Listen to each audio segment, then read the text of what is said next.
Hello, good morning, good afternoon, good evening, wherever you are in the world. Welcome to the Celtic Down Under weekend review. My name is Anthony Maguire, and I'm joined by Dave Dave Campbell, as we discuss Celtic 3, Hearts 0. Going to start off with a few apologies. First one from regular contributor Paul. He's laid up with the cold, so he's hopefully watching on, but he's no good for tonight. So we wish him speedy recovery, and he might just have to lay off the drink for a few days to get better. But we're hopefully back on next week. And the other apology is that we weren't on following the Derby defeat. Wasn't because of the result, but it just so happens that Monday was St. Patrick's Day, and we actually all had events on. So Paul was at Kneecap. Dave had an all-day session, which I'm sure he'll tell you about in a second. And I was at work, but I've still managed to have a couple of drinks after work. So apologies. We didn't really factor that in when we said that we were going to be on, and then we weren't on. So, for what it's worth, we're sorry. I'm also sorry about that result, because it was a rather deflating part of the weekend a few weekends ago. So, and we've obviously had to endure Scotland, Jekyll and Hyde in the international break. 1-0 against Greece away from home, and then getting thumped 3-0 at home. So we're back. We beat Hearts, and that's what we're predominantly going to talk about tonight. But we may drop in a little bit about the derby here or there. I've done enough for preamble. Dave, how was your weekend? How have you been? It's been a little while since we've had a chat. How you going? Yeah, all good. I the same as that derby weekend was just madness. It was something that you don't think about that stuff in advance. You just kind of dive into it at the time, don't you? And then it wasn't the greatest result. And like you say, I've got some notes in regards to that game as well, because there's a similarity popping up in the performances just now that I don't know where they're coming from, but Brendan Rodgers knows more than I do. So but there's definitely similarities there, and the least said about Scotland, the better. Such a hot and cold team at the moment. We're getting some great results and then just shocking after it, But we don't have the players, as simple as that. We don't have the squad. All I'll say about Scotland is how Kenny McLean is keeping Lewis Ferguson out of a starting lineup when he's allegedly the best player in Serie A, and he can't get a game ahead of 39-year-old Kenny McLean, who's strutting around for Birmingham, I think, if I'm not mistaken. I think that's right, in the third tier of English football. He was that old. He's old. So that for me is the baffling thing, and that comes back to the old international managers having their favourites. And I think Ken McLean definitely fits into that category. And I mean, it wasn't just him in that 3-0 loss, but I just look at things like that and go that that's an obvious thing that surely you'd be playing Ferguson. But anyway, I digress. And I suppose the only real major thing for Celtic coming out of the international break was the injury to Kasper Schmeichel. So he hurt his shoulder playing for Denmark.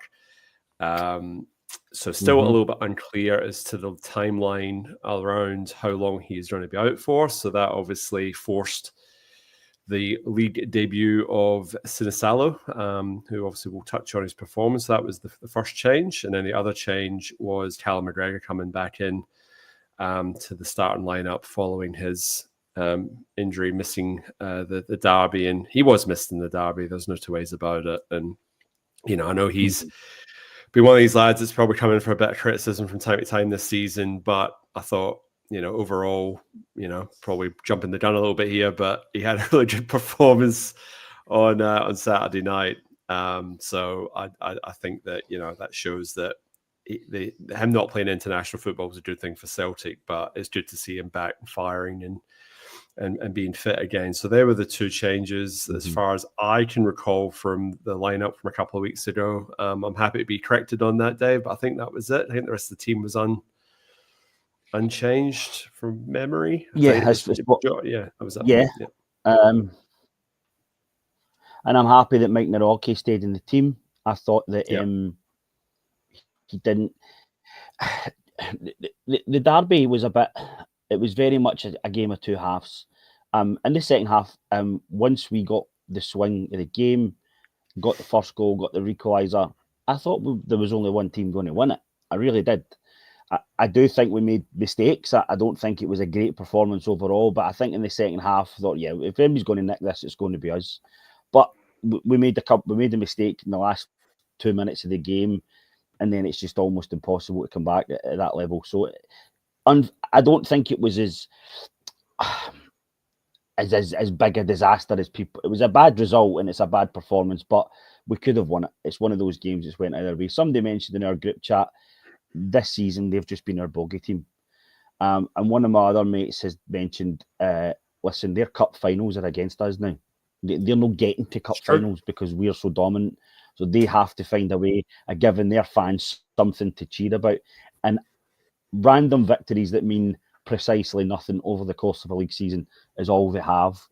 Are we also a bit guilty, maybe going, well, look, because we've got a couple of players in there who are not Celtic-minded as such and don't fully understand that, you know, there's a demand in Glasgow that you have to win these games. Regardless of how far you are ahead in the league, you must win these games. They don't really get that. They're seeing it as another 3 points. And, you know, is that part of it? I think it possibly is. And adding in the other things that I'll touch on this a bit more in depth when we get into yesterday's game. But we're starting slow. We're starting really, really slow just now. We started slow against Hearts. And I think we're trying to get our head around how the other team are playing rather than concentrating on what we're doing right. We should be doing right. Saying, right, how are we going to move? Is Calmac was playing in the derby, but whoever's sitting in that central position with Calmac on Saturday, is he going to be five yards deeper or 5 yards forward? Because that's where the ball's going to go. And Arnie Engels couldn't get Arnie Engels is still too young to handle that game in that position. I think he needs Callum McGregor next to him. So all of those things in the derby, I think played a part. And overall, you know, it was just. They've just been that team for us this season, you know. It could quite easily turn out because the last game's is at their place, and you know, you can lose at their place anytime. So you could end up beating us 3 times this year and we still win the league with 13 or 18 points. You know, it's because. Well, yeah, I mean that could very well happen, and I think, you know, and I think that's part of the frustration.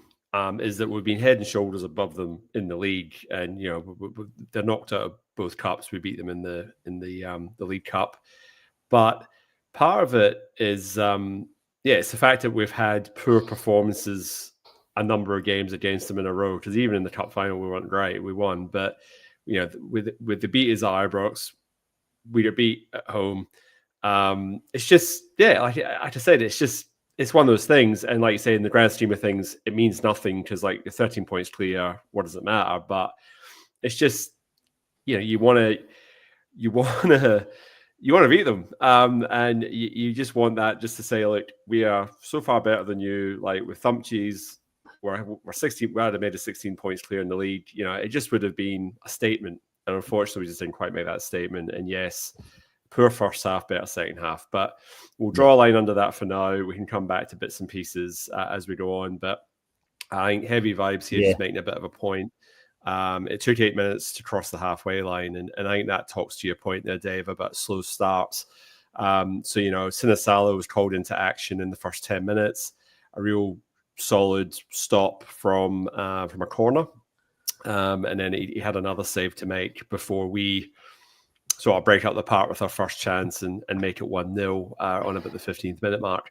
But yeah, you're right. We at times, we're probably being a little bit reactive and maybe getting caught off guard because I guess the previous Hearts manager, we Hun Naismith, he was on the Sports Sound couch and he was sort of saying that.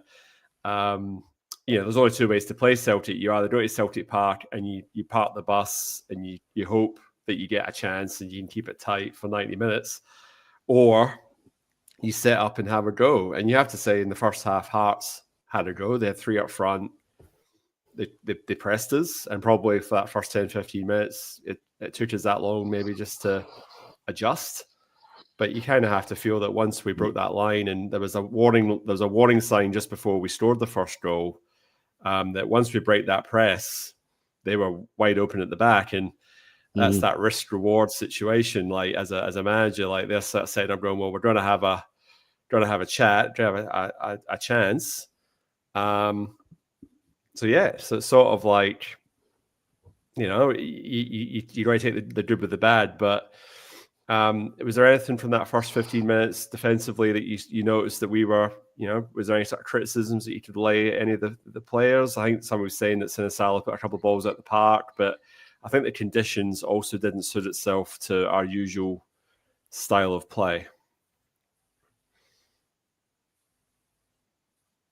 Well, what I noticed about Sinisalo that I actually thought was good is he was a bit more willing, and as I say, it's hard to compare because he's only played one cup game and now one league game as compared to Kasper Schmeichel. But he seemed a wee bit more willing to go longer, quicker, rather than constantly go. Whether it was just he's seen that the three of their players were pushing right up and like clip the ball into the middle, clip the ball out wider, clip the ball up the pitch, because if they're closing down like that, there's going to have to be space up there. So I thought that was okay. Yeah, he did put the ball at the park, but listen, like you say, it's what things like weather and the bad weather especially, and other things like that make an impact, like losing Callum McGregor in the derby, never seem to be taken into account when it comes to Celtic. It's always about, well, they should just be good enough to win all the time. It's that doesn't happen in football. It just, these things are levelers. These things give the other team an extra yard, and they give them a bit more fight, and they go, oh, we've got a chance. And that's what team sports is about, really finding. Yeah, totally. So no, I'm not really from Saturday's game. I'm not really critical of the defence at all. I don't think they've done much wrong. There was a couple of times in like the first 15 that they did get the ball in the box and stuff like that, but more of that was luck. There was one down the side with Anthony Johnson. Johnson wins the ball and it rebounds back off, and the player's got it at his feet. That happens because it happened to Schlupp at the other end later on, 10 minutes later, 20 minutes later or something. These things just happen in football. Yeah, we could have went one down. The boy Wilson misses what I think we were 1-0 up or 2-0 up. The boy Wilson misses a really 2-0 up at that point. Bad header. Yeah. So stuff like that. But again, look, Hearts are a decent team. We are a better team. We've got better players. But you're not going to go through 90 minutes and no give away the odd chance. The fact that you've got keepers like an international level keeper in Sinisalo on the bench ready to step in when Kasper Schmeichel is injured shows that you've got a decent level within your squad, and that's all you can do. And psychologically, it's difficult, as I say, for some players who don't really, or only here the first season, who don't really get, as I say, the whole fishbowl thing in Glasgow in Scottish football, to not turn off every now and again, going, "Well, this league is won. This league is done." So yeah, I'm not overly critical. I think Big Mike Nairoki had a good game again. I'm glad to see him. I've always said he's got something. I've never really bought into this, so he's just a waste of money. I think he's just whatever's happened. He's had a couple of injuries as well. And I wonder if it's just one of those things he's just taking his time to settle, because it happens. Again, it's something that's never doesn't seem to get taken into account with Celtic players. That they can't just walk into the team and be superstars immediately. You'd love that, and there's the odd player that does it. Henrik Larsson needed his time to settle. Henrik Larsson didn't he walk straight into the team and was Henrik Larsson? Everybody remembers his first game against Hibs. But after a few months, he becomes Henrik Larsson. The point about Nerosty was that he was probably one of the only players that got past marks in that first half against I just think those things need to be taken into account more. Because he was thrown in the deep end in that game, having played any football. And I just wonder if it's one of those that he's needed to. And he's had a couple injuries. Yeah. So I say I think it's good to see him retain his spot in the team. We just keep it going with it. Yes, I absolutely think he should retain his spot because Trusty's went off the boil. Trusty's again. We're forgetting that Anthony Trust is Anthony. No, whatever his name is. Austin. We're forgetting that Trusty's only just in the door. Austin Trusty. Austin. You knew it was an A. We're forgetting that he's just in the door. He doesn't know the city great. He doesn't know the club well. He doesn't know. He's only just beginning to settle. Probably, you can get through that first few months. They set your pants, a bit of adrenaline, a bit okay, everything's going great here. Champions League football helps that, but once you settle down a little bit, you go right, okay, actually, and then you overthink things, and like, cause you're a human being, you're a natural, and you're a performer, and you're a elite sports person. That's what happens. Again, it's good that we've got a backup in Mike Nawrocki, who's going to step in and do that. I would like personally, maybe touching on a wee bit further down the line, I think it's something we need to maybe try and find that fourth. I know Stephen Welsh is he on loan again? He's on loan. I don't see him doing it. I don't see him coming back and doing it. I think we need to go find somebody that's maybe going to be willing to be that part of a rotational stroke, because Cameron Carter-Vickers is going to pick up more injuries as he gets older as well. So, but I think if we can find that rotation in the defence, of you're not dropping too much quality when you bring somebody else in, and they can all play together, that's really positive.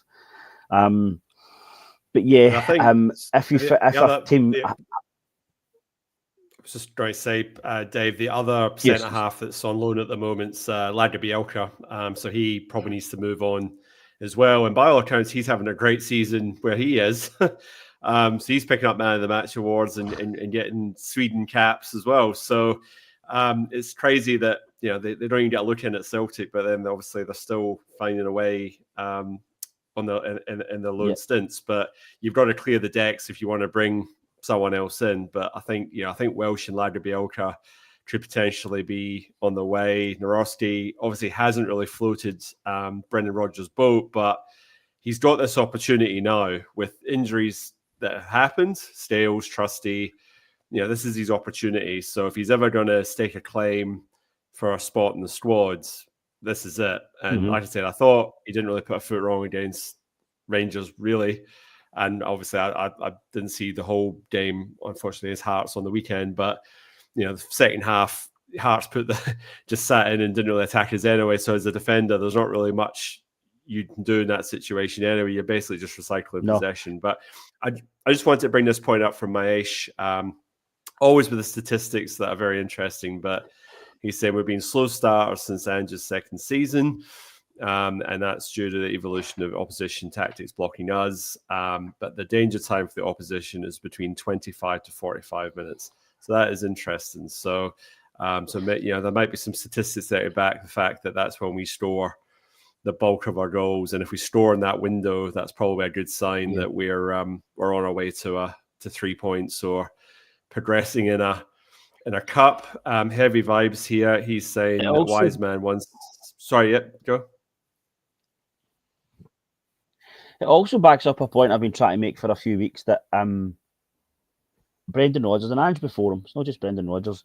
There's a cohort of managers just now that attitude call themselves elite managers, and I'm not qualified to say they are or aren't, but they only have one way of playing football. They only accept one way of playing football. Pep Guardiola, although he's in a different stratosphere, falls into that same category. So does Mikel Arteta. You does and that way, another player and doing the same things. There's no option. There's no change of shape. Now, to be, I think, the very best you can, you need to have at least two or three options. Now, okay, I'll accept that maybe dropping a player from, who's playing a bit further up into midfield a wee bit more is actually changing slightly the tactics and the shape a little bit. But you're not changing it enough to make an impact. Now, if you look at go back to the first half in the derby, that was the problem. They knew exactly how we were going to play. What we didn't have was Callum McGregor in there, who was able to make the right runs at the right time for the defence to come out, and Mike Nawrocki specifically, and Cameron Carter-Vickers next to him to pass the ball into him, because Luke McCown's not up to that level. So why not say, well, look, we'll actually maybe play a second person in there. I've advocated for a while that we should maybe play two defensive central midfielders at certain points, just so, especially European games as well for that matter, so that we've got another protection and we've got another option, and it gives their midfielders something else to think about. Is it a needs must situation in so much as we don't have, or we're not the type of team that are going to go and spend millions and millions on players when most of the time you're only going to play one in there? Okay, fine, but why are we not bringing young boys through? Why are we not bringing somebody else in and give them? So you're going to get game time. It's just not going to be every week. You're going to get X. You're going to get Y. There's got to be a way of managing that differently. It's the same up front. We've got 4 great attacking options up front. We all, I didn't panic. I don't think I panicked, but a lot of people panicked when Kyle go left. My instinct was always that Maeda is a more natural striker than he is a left winger, and I think that's been proved by all stats now, because his finishing is even better. Coming in from the left, he seems to be slightly erratic, but when he's going through the middle, he very hardly, very rarely misses the target. There's a save or it hits the bar or something possibly, but he very rarely misses the target because I think he's a natural striker. We have Jota on the left, we've Kuhn on the right, great forward going players, Vida to back that up. Why do we not mix it up every now and again and throw teams off and they go, well, we've set up to play this way, how are we going to play against this? Because that'll confuse teams. Confuses us when teams change their tactics slightly to play us and we have to wait and sit back, like I said, and go, how are we going to play against this? We don't actually know how to do this. When I was back in Glasgow last year, I can't remember what game it was, but I was at Celtic Park and there was a huddle, and it might have been against Bruges. Maybe it was actually against Falkirk, when Falkirk nearly kind of didn't turn us over, but you know, they went 2-1 up or something against us at Celtic. Anyway, it doesn't matter the game. But there was a huddle 25 minutes into the game in the middle of the park because the team were saying, we don't know how to do this. We have to make a decision. And I don't mind managers saying, let them make a decision on the park. They can see things I can't, all that sort of stuff. But we need to be able to change the tactics. We need to be able to change the personnel. It's not just like for like. It's not just player for player. That's going to work 70% of the time domestically, maybe 80% of the time domestically for us. But there's games in Europe and there's bigger games in Scotland that's not always going to be the way that it's going to go. You have to be able to adapt. And that's what we don't have. That's something that I think this team is evolving. And hopefully, I won't say we're in a transition situation because I don't think we are, but we are still evolving as a team. We're not to the level I think we probably could be at. And I'm hopeful that maybe in the next year or so, that, or certainly in the next transfer window or 2 transfer windows, that's going to change, because I think we need options. You know, Pat, we were 3-0 up and cruising yesterday. Why not give Paddy Kenny a run?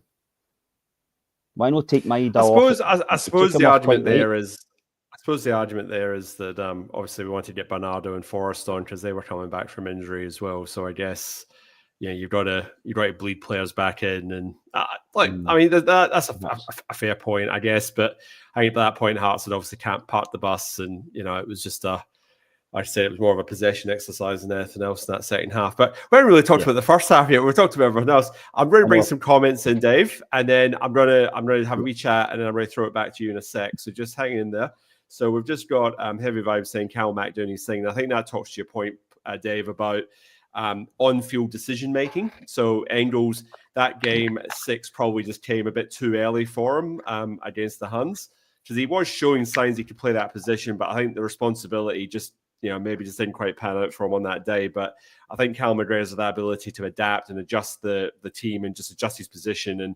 And 1 minute you're pressing Cal McGregor, next minute you're not, because he's just changed the angle of his run and he's picking that ball up off Nerosty, who's he's not on his left foot, he's on more of his right foot. So I think there's definitely something there to say about that. John Clement said everyone's an Anthony today. Anthony Trusty and Anthony Johnson. Nothing wrong with Anthony, John. That is a great name. So all good. I'll start with A. So we're close. We're close. We're out with signing Cleopatra. And then Heavy Vibes here saying, do plan A better. I think that, again, talks back to just making those little on-field adjustments, which I think we did after that first 10, 15 minutes against Hearts. And then we started picking them apart. And once you start breaking that press over and over again, it can be a very... a slippery slope, because it was a wonderful passage of play to break the press, and ball from Sinisalo out to the left back. Schlupp. Sorry, my brain Jeffrey was Schlupp. a mental blank there, but it was a wonderful first-time ball from him into Callum McGregor. Callum McGregor takes it on turn. Yeah, absolutely. 2 touches, plays an absolute wonder through ball to Maeda, and then he, like you say, in seasons gone by, would have probably blasted it 10 yards over the bar or straight at the keeper, but he made absolutely no mistake with that one in the bottom corner, 1-0. And it's just like, yeah, can't we presses? Well, we'll break your press. And I think somebody on Twitter sort of said, "Oh, Greg Taylor wouldn't have played that pass that Schlupp played." I don't know. There's a lot of talk in the media now that Taylor's probably going to go at the end of the season. I think Brendan Rodgers said it himself during the week. Yeah. So I think the priority for me would be to try and get Schlupp on a contract. Try and do a bit of an Aaron Moy type situation and give him a signing on fee and get him signed, because you're not paying a transfer. Just sign him for the next 2 seasons.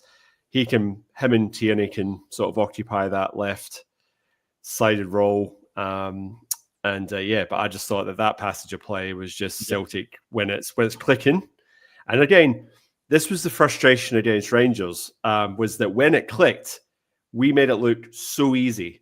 The 2 goals that we scored against Rangers, it was literally us just playing our game. Yeah. And you're just sitting there going like, how could you just not have done that just a little bit more often? I'm not saying you've got to do it for 90 minutes, but like, it looks so simple. But when you play it like that and you split them open like that, it's beautiful to watch. It's a fantastic goal. I mean, that, you talk about some assists being really, he squared it to someone and that's an assist. Ange Postecoglou hates assists as a statistic, but I think Callum McGregor earned that one, don't you think, Dave? Yeah, absolutely, and we'll touch on the other goals as well. I think those have got similar elements, but that ball from Callum McGregor is excellent. I'd taken the note of the Schlupp ball as well, because he does play it first time and he knows exactly where Callum McGregor is. He does. It's not I want to get rid of it. He's not panicking. It's a pass. And because they are so high and they've pushed up at that point, they're still pushing up. There's so much space for Callum McGregor to move. Watch Maeda's run as well. Maeda, if you see it, because he absolutely knows exactly what's going to happen. He drifts to the right. He take away for the defender. Times his run to absolute perfection. It's the run is from Maeda is perfect as well. The ball is so perfectly weighted, he doesn't even need to take a touch. He just lets it come across his body, come back and strokes in with his right foot, and that's it. And I don't think our Hearts recovered for that. I really don't. They had, as I say, that chance by Wilson, but Hearts, apart from that, Hearts weren't up the park, I think, until 5 minutes to go, maybe 5 or 8 minutes to go, because I think then, like you said, we'd opened them up before that. It just didn't fall for Maeda, and then when we scored quite quick after that first goal as well. I think Hearts were dead in the water. I don't think they moved after that. I think they went, we're done. We know we're beat here. And it's like you said when Neil Critchley, I didn't hear it, but Neil Critchley said, I told him just to sit back and don't take a down, because there's the confidence thing attached to that. So yeah, so they've just went, well, we're done. That's it. And it shows there was a lot of criticism towards Callum McGregor, or a building of criticism, maybe not a lot, but a building of criticism towards Callum McGregor for the past, probably since the turn of the year, and in the lead up to the Derby game. He's probably been carrying an injury. Like, I think so. He's been able to do that the past few seasons because he's younger. He's getting that bit older now. Maybe kind of carry the injuries and still perform at the level that we need him to. So I think that's what's probably happened. He's been carrying an injury and he's been left out of the Derby game, and we missed that. Like you say, it's all right saying he's lost a yard, and he probably has lost half a yard. But his game intelligence is still there. He knows where to be on the pitch. He knows if he needs to drop deep and he needs to step up, and it's really important. And I thought Luke McCowan might have been a successor, but I can't see it. I just can't see it. I think Luke McCowan's better further up the pitch. I think we need Dave, to find somebody to replace Callum McGregor. Yeah, I think, Dave, it was a real sin that Bernardo's injured at the same time, because that had been the real opportunity to give McGregor some minutes more minutes off the park, because I think Bernardo is probably the most natural replacement for him. And unfortunately, he Probably, was injured, yeah. and then McGregor's probably had to play more than maybe you would have liked. And then obviously against the Huns, I would have had McGregor in. I would have had Bernardo in there in day of the week. So he just gives you that a bit more physicality. I think Luke McCown at times is a wee bit of a luxury. And I think, he's a ball carrier and he gets you up the park and that can be useful. But I thought he was left. He was one of the ones that was left a bit wanting in that match, and I just think it was really, really unfortunate. And it seems to happen with Celtic. We seem to get all our injuries in one position. Like we've had don't get me wrong, we've had a really good season injury wise. Like we've had very few like real injury crises or anything like that. But when we seem to get injuries, they all seem to be in the one position. It's always like in the right wing or the centre half. And it just so happens that the turn of the year, this year, it's been like central defensive midfield. It's unfortunate, but that just seems to be the way we go with injuries. Like we don't spread them out evenly. We just, we seem to get them all in one spot, which is a bit of a shame. But I just think that could have been Bernardo's opportunity to really stake that claim. And I've got a lot of time for him, and I honestly think that he's got a lot more to give, and he's the right age where he can definitely take a step forward. So hopefully now that he's obviously made his comeback against Hearts, so fingers crossed he does that. Second goal, Dave, Kuhn gets involved in this one, and he sort of cuts inside and does his wee trademark sort of dink over the top. Maeda with a wonderful header, sort of almost with his back to the goal. Ideally, in an ideal world, would have scored. It's come off the post, and Jota, first to react, absolutely rattles it in the back post. In the back of the goal. Craig Gordon, apoplectic, and I don't really understand why. I don't really know what he was getting so animated about. He has a tendency to do that, and people don't know he does it against us, but by all accounts, he does it against every team. He just seems to doesn't like getting goals scored against them, which is fair enough, but. What were you saying, Dave? Yeah, just repeat that last part. I missed that. Sorry. Oh, sorry. I was saying with Craig Gordon, like he seems to get apoplectic when goals go in. So he was really animated, yelling at the referee in that after the second goal. But I couldn't really understand what it was. I mean, he was well beat. Everyone was on side, so I don't really know what he was getting upset about. So. Yeah, I mean, I noticed it as well, and just say for the goalkeeper's ringing, it can look as if it's offside for that position and not be offside, and he's just doing his thing as a player's told to do, complain about it. But I don't think there's anything really in it. I think he's just trying to say it's offside, and it's not offside. It's quite clearly not offside, because that second goal as well is a masterclass of timing. Because if you go back to just before Kuhn gets the ball, or somebody's got the ball, I think it may actually be Kuhn, and Anthony Johnson breaks the lines. Anthony Johnson goes through, which opens up the Hearts defence. But it gives Kuhn that space to maybe Anthony Johnson comes back out, I think, comes round Kuhn behind.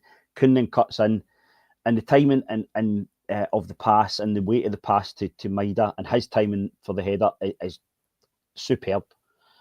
Especially in this day and age of VAR, where the slightest toe or the slightest knee cap offside is ruling goals out. Their timing has been excellent.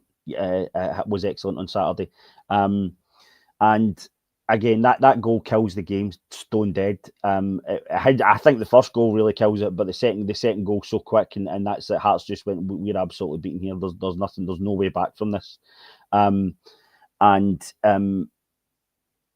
But Kuhn's getting a little bit of grief at the moment because he's not performing the same. But he was so good in the first half of the season. How is he going to keep those levels up? His passing's still there. He's just not scoring the goals. And again, what's happening is people are finding, okay, we can manage him now. We know how to stop him going down the right-hand side and to stop him getting to the byline and stuff like that. They're doubling up a wee bit on him. So he's having to come back inside more, and there's more players in there. So I think it's just a bit of these things that happen in seasons, and I don't think he's playing that badly, to be honest. Like I say, he's still trying the same thing. He's still trying to get the ball, and the ball, as I say to me, is excellent. He's also probably had to pay a bit more than Brendan Rodgers would have liked, the same as Cal McGregor, because James Forrest has been injured. and Yang has isn't the same type of replacement for Kuhn that Forrest is. For all Forrest again is a bit older. He's get more experience and more about him a wee bit physically than Yang has. Yang did come on to a bit of a game for a wee while there, and he's doing okay. I'm quite fond of Yang, but if you need a player to replace Kuhn, you're probably looking at Forrest rather than Yang. That's still at the moment.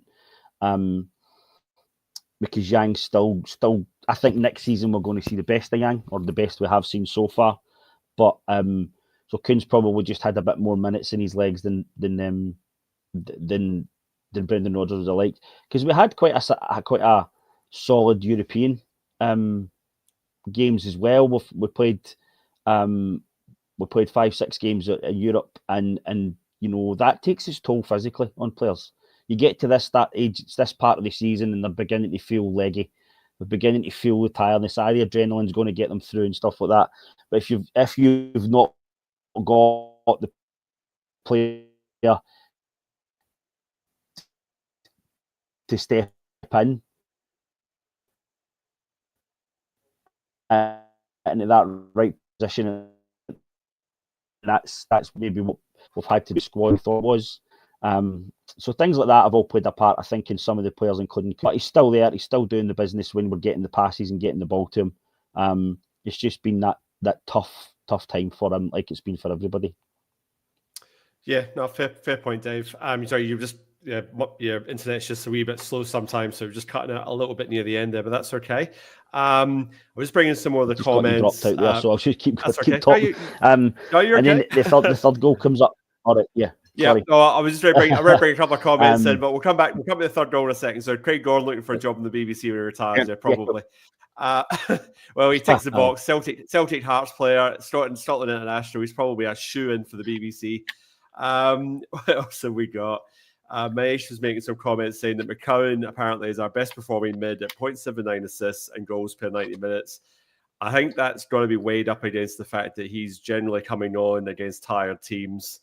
I think you've got to really factor that in, because I think that's where the eye test, and that's what Pete McGee is saying here. He's saying it doesn't look like that to me, and I think the same. He's I think there's a little bit of a David Turnbull type statistical anomaly there, because he had similar statistics when he played for Celtic, and part of that was coming on against tired teams in the Premiership and scoring scoring good goals, but teams aren't pressing you as hard and they're sitting off you and so on and so forth. But anyway, like I said, it's just interesting to get valid points from all our listeners.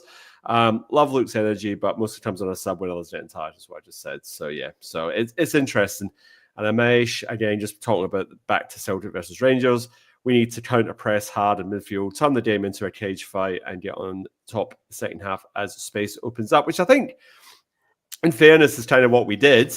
But then you can't legislate for Alistair Johnson slipping in the 85th minute and allowing Igimane, who probably could have had that chance 100 times over and probably not hit top bins the other 99 times.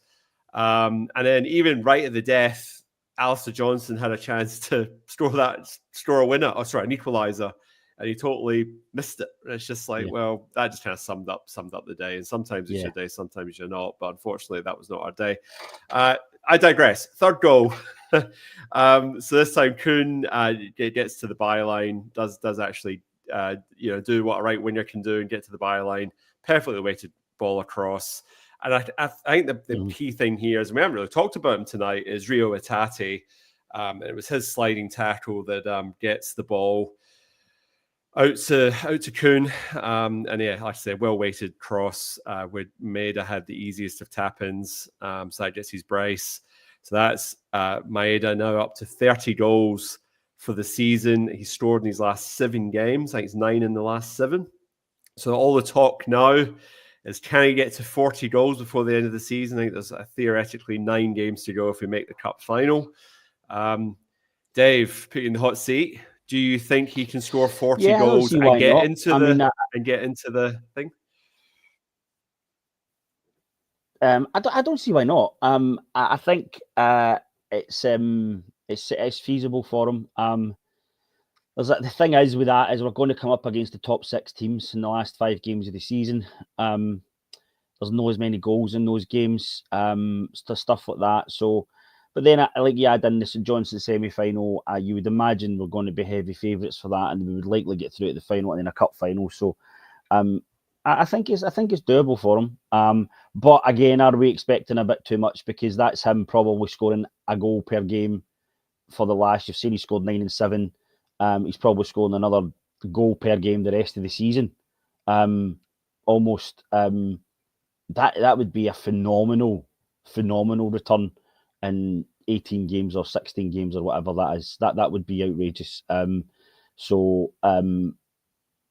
More importantly, I think, is get him signed up. We can give him a bumper new deal.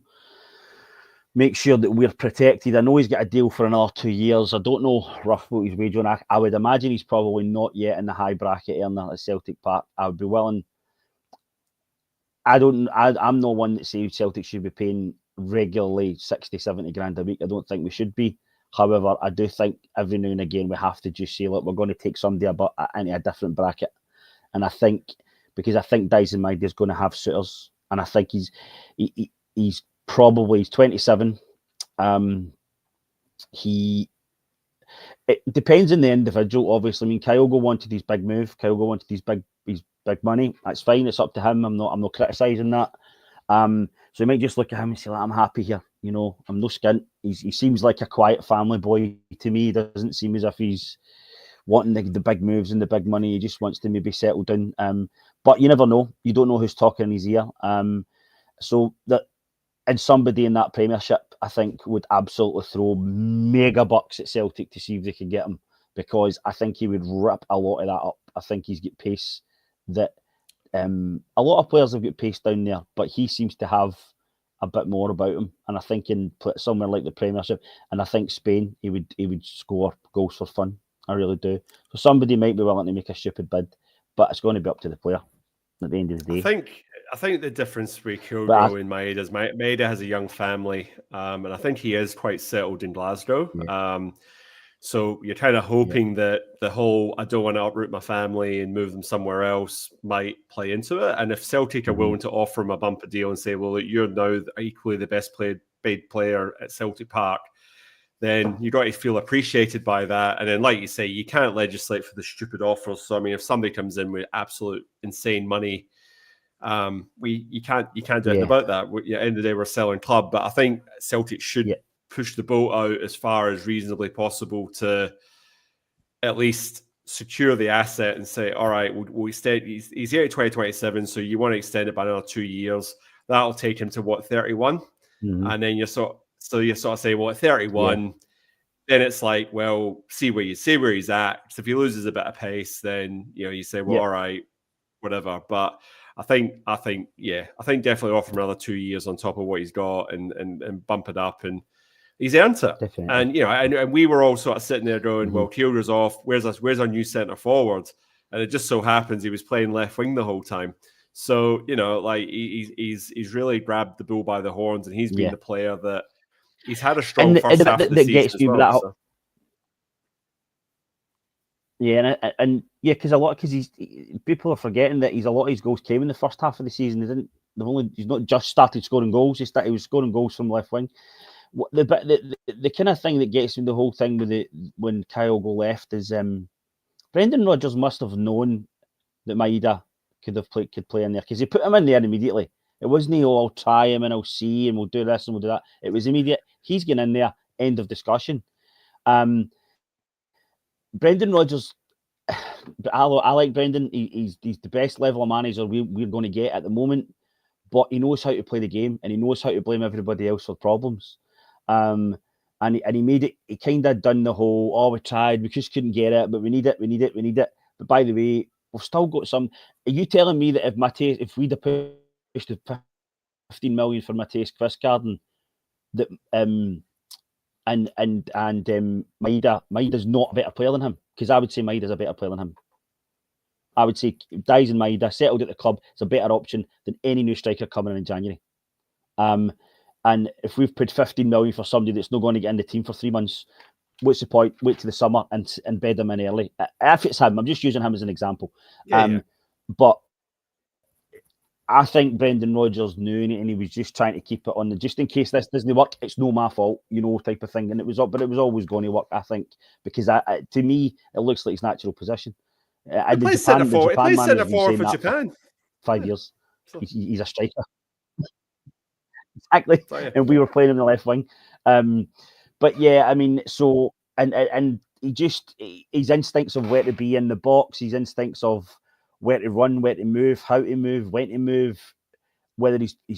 I noticed a couple of times as well that Hearts were trying to bully him a wee bit, pushing him about a wee bit, and he was just taking it. He's like, yeah, fine. Kyogo done it as well. Maybe it's just a Japanese kind of part of their culture. Just go on with it, just take it, and he gets kicked up and down the park sometimes, and he takes it, and he kicks out from time to time. But then what player doesn't? I just think he's a wonder. I think he's as influential. Somebody made it might have been. I think I listened to part of the Clyde podcast this morning, like I do every now and again, just listen to see what nonsense they're talking. And they spoke about the Maeda leap for the second goal, and somebody said that would reminded me of Henrik Larsson. The way he jumped, how he jumped, his stature. Larsson wasn't the tallest, but he knew how to leap and he knew how to reach. And Larsson was so intelligent on and off the ball, and maybe has got the same impact on this team that Henrik Larsson had that Martin O'Neill team. It would be very hard to judge both of them. It's slightly different players, but there are definite similarities in them as well. It's that important. I think if we were to lose Maeda, it's up there with losing Callum McGregor. That's how important he is to this team. And I think he does give you versatility as well. So I mean, you can still go back to left wing as well. I mean, arguably, probably better as a centre forward, but he still gives you that cover at left wing as well. So I mean, it gives you the opportunity to bring Adam Idah on, and then you're effectively playing with two strikers, really. So I mean, I think there's definitely that to be said. I think he's gone from cult hero to hero. Because before it was like, he's the Energizer Bunny and he's all effort and occasionally he stuffs one or whatever. But now he's like he's really finessed his game. Like he's taking most of the chances that he gets. And if he can get to 40 goals, and I hope he does, he goes into illustrious company. You're talking the likes of Henrik Larsson, Charlie Nicholas, Lee Griffiths. There's not many strikers in recent times have scored 40 goals in a season for Celtic. So I mean that's been a tremendous achievement. He does it. Yes, he's going to be up against it because you're absolutely right, Dave. We've got to play the top 6 teams or top 5, teams in the split. But if he maintains a goal a game, he's pretty much there. So like I said, it will be interesting to see if he can make it. But he's only 4 goals off beating Kyogo's best season. And like I said, he's done half the season at left wing. So, I mean, that in itself is an achievement. So, I'd like to see what he's over. You don't know off the top of your head what his overall goals for Celtic are, do you? 60, I'd like to see how far he is. 59 or 60 out of 150 appearances. So, but that's obviously trending upwards now because now he's playing centre forward. But it's something like that. Yeah. It's about 59 or 60 out of 150 appearances. So like I said, so it'll be interesting to see. Absolutely. And I think he's I agree with him. But I just think you sign him up as quick as if he's contemplating signing a new contract with us, even if it is just to protect us, then absolutely do it. Give him the money because he deserves it. Anything else that you wanted to touch on from the game, Dave? Because, like I say, the second half was a complete non-event. We had one shot on target and not much else. Was there anything that jumped out at you? Did you want to, touch on the referee? Do you want to touch on the referee? I mean, we've done this. The Milne penalty in the first half. Where's the free kick against Celtic? It's just bizarre. And he doesn't blow the whistle until after the handball. And then I'm sure he blows the whistle after the handball. And then I'm sure he's telling the VAR, I've seen this free kick. And they've said, well, fair enough. In that case, it's not a penalty, but we'll check it anyway, etc., etc. There's no Celtic player that's caused an infringement there. There's none. Additionally, as well, I had a look at the stats. I think we gave away 14 free kicks to their 9, and we had something like 70% of the ball. Again, it's not an anomaly anymore. The minute we try and win the ball back, like we do, and a lot of passing teams do, is they go the hunting packs, the hunting 2s and 3s to get the ball back. As soon as we've got a second player around a player to get the ball back, we're immediately getting blown up for a free kick. It's doing two things. It's stopping us winning the ball back, and it's giving them a time to settle and reset. I don't believe that this is. It's difficult to say, oh, it's deliberate, but it does look like it's deliberate. It's looking as if they're saying we need to interrupt their flow. It's happened in the past 2 derby games as well, and it happens a lot. It's happened a lot in the derby games, more than any games. But we constantly seem to give away free kicks for a team that has 70 to 80% possession in every single game, or most games anyway. Even when we play teams like the big teams like Bayern and Borussia Dortmund and things like that, they have that possession stat against us. They're not giving away all the free kicks to us. That's not happening in Europe. We're not getting 14 or 13 or 14 free kicks, and they're only getting 9 or 10. So this is an anomaly that's specific to us. And as that message just says there, that on the chat there, when we're on a breakaway, they seem to be pulling us back a lot. They're not giving us advantage and things like that. It's ridiculous, and I know Celtic. We all know Celtic don't do things publicly. I get that. And there's talk of Alan Muir having been censured quite heavily behind the scenes because of his antics against Celtic over the past few years, and the very recent one at Hibs. However, maybe it's time the Celtic board said, "Look, we're not going to get into details, but we do watch this. We see this, so we are aware of it. Even enough, if that would be enough for me to say, look, they're actually on top of this, because it's beginning to become ridiculous." And all it takes is one season, the COVID season was very, very specific, but one really bad season for us. We get a lot of injuries, etc., and they have a decent season, and these things are still happening, and it loses us a title because it's impactful in a game. Most of the time, we're okay because we're scoring 2 or 3 goals, but if a game's tight and things like that are happening, then it's going to lose us games eventually. And it's a real bugbear of mine because it's bizarre. It doesn't happen anywhere else. And like I say, if you compare us to Europe, when we have very minimal possession at times, we're not giving away. We're not getting awarded those types of stats. So I just feel that, and it's something we have to talk about this in this particular forum, because it's never going to get mentioned in the Scottish press, and it's never going to get mentioned on the other shows. We're the only, and when it was Alan Muir who done the Celts by numbers things, that he started. I'd like him to look into somebody like that to look into this, that knows the stats world a lot better than I do, that could see, listen, this is actually very, very bizarre. Why is this only happening? I never think that you can say that are ever going to get turned over, because it's no bookings. You can't get turned over for bookings. It's no red card stuff like that. It's just really silly infringements, and there's never a free kick in that. It's so, and also an additional part of that is when it happens the other way, we're not getting the free kick. When we are behind 1-0 and we're trying to get that, we're not getting the free kick back, because they're saying, well, they're giving them the advantage, they're giving them the benefit of doubt. That's the way I see it. Free kick stats for these types of games, when big teams or the bigger teams have all the possession in the league, I think you'll find that we're getting a lot more free kicks awarded against us than probably anybody else in those types of games. I think it's important to discuss these things when we win, because you don't want to be talking about them when you lose and you're like, oh, you're just better Celtic supporters because you've just been beaten. But it's important to talk about it when you win as well, because that's when you point out and say, well, actually, this is what was going on, and so on and so forth. So yes, I think it's important that we do keep them honest, Dave. Man of the match, mate. Who did you have? The man of the match for the thing was Daizer Maeda with 2 goals. Do you agree with that? Did you have another candidate in mind? I don't really think you can disagree with it, but you know what? I'm going to give it to Mike Narodsky for his.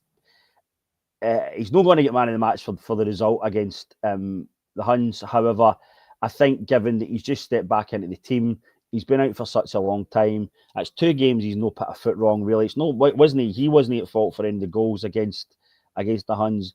He's stepped back in. He's doing his job. Like the keepers and the defenders, a lot of the time it's not about what you do defending as a Celtic player, it's what you do to start the attack. And he's doing that as well. If he's getting the right run in front of him, he's picking the right pass and stuff like that. So let's exclude Dyson because he's getting it every week. He's getting it every game and rightly so. It's not a criticism. But just to give a mention to somebody else, I think Big Narodsky done well, and I will give it to him for that reason. Okay. I'll give it to Cal McGregor because I thought to come back from injury and put in a good performance. And I think that pass for that goal really sort of set the tone. And I think he was trying to set the tone. That first 60 minutes obviously came off along with Maeda. But yeah, I'll give it to McGregor. So split points this week, but that's okay. I think my dad's just chiming in here saying that Sinisalo was right in that first 15 minutes. So yeah, I think for his league debut, I think he did very well and stood up and did what he had to do, really. So, I mean, if anybody just wants, I don't know, as I say, I do it just to keep my eye on what these people are saying, but you go and listen to Hugh Keevins in the first part of Clyde SSB at the weekend, and look, we know his initial when he was younger where his loyalties lie, and it was with Celtic, but he's now so embedded in the culture of having to criticise Celtic that even when he's tone and listen to what he's saying, he was trying to look for reasons why. Sinisalo and this is coming in, and this might be a problem, and etc. This is an international goalkeeper. He's not a halfwit. You know what I mean? And Sinisalo came in and just took. He's also learned under Kasper Schmeichel for the past 6 or 8 months or whatever it is. And Kasper Schmeichel is a great goalkeeper. Is still a world class goalkeeper. So I think there's an overemphasis at times on what can go wrong for Celtic, and we know this is not a new thing in Scottish football. This is not something that people don't know about, but it's funny. It's no funny as in funny haha, but it's getting creepily funny. It's just this constant, will they bounce back? Won't they bounce back? I mean, I watched the Huns game on Sunday. And I actually texted a couple of my mates and I says, how the fuck have they beat us twice this season? Because they are awful. They are not a good football team. And it shows you how terrible we must have been in both of those games overall to lose, especially that New Year's game, to lose so heavily against them, at least in the second half of the last one we come back. But though crow and cream over them. This is great. It shows their resilience and it shows this and it shows that. And listen, the best part of that result on Sunday for them is that Barry Ferguson is now one step closer to getting that job. Because I really don't think he's up to it. I don't think he's up. I don't think he's got a clue what he's doing. But Dundee made their mistakes, and the result was the result. But listen, like I say, it irritates me when I hear it. And as I say, this is the forum to talk about it because it's not going to get spoken about anywhere else. And like you say, Anthony, it's best to speak about when we're winning, because then they can't throw the whole, oh, you're just annoyed that we are on top of you and stuff like that. And I know that's why they're praying for their whole takeover fantasy, because they know they're in real trouble if it doesn't go well, even half well for them for this. But I would like him to get that job. I really would. And I watched them yesterday and I thought this is just they're no very good at all. Yeah, no, we'll draw a line under for this week from here. But that's I think you've summed it up really well there, Dave. So I appreciate that. Have you got any recommendations for us this week? Anything you've been reading, listening to, watching that you want to give a shout out? Or yeah. So I saved 2 programs onto my box thing, and I started watching them both. So one is Goliath with Billy Bob Thornton, which is a legal drama. and it's I think it's LA it's set in, and it's about it's quite a typical story. The has-been lawyer, alcoholic, problems with his kids and problem with his ex-wife and all that, but it's a good legal drama if you're into that. And the other one is an Australian show called Mr. In Between, which is more of a gangster kind of criminal thing. And it's quite, both of them are quite sarcastically, darkly funny, and that's very much my humour. So I would suggest both of those if you get a chance. So it's Goliath and Mr. In Between.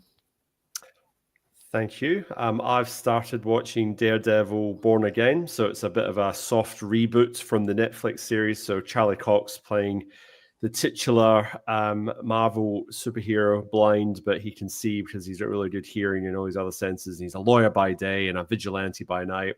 And Vincent D'Onofrio plays the Kingpin. So really, really good. Really enjoying that. So if you enjoyed the Netflix series, it's a continuation of that. So it's some of Marvel's better work.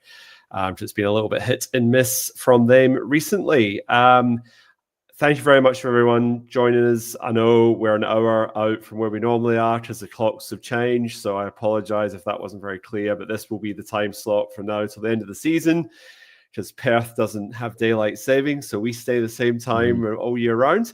So hopefully we'll be back with Paul, the three of us next week as we look at St. Johnstone versus Celtic. Thank you for joining us. Please like and subscribe to the episode. It helps other like-minded Celts find us. I just want to finish with this wee comment here from Heavy Vibes. I thought it was quite funny. Oh, not funny, but it was quite poignant. Larson is God. Dyson is just a saint. I wouldn't say Dyson is just a saint. He is a saint. So with that in mind, thank you very much for joining us. We'll be back next week. And all that's left to say is hail, hail. Hail, hail.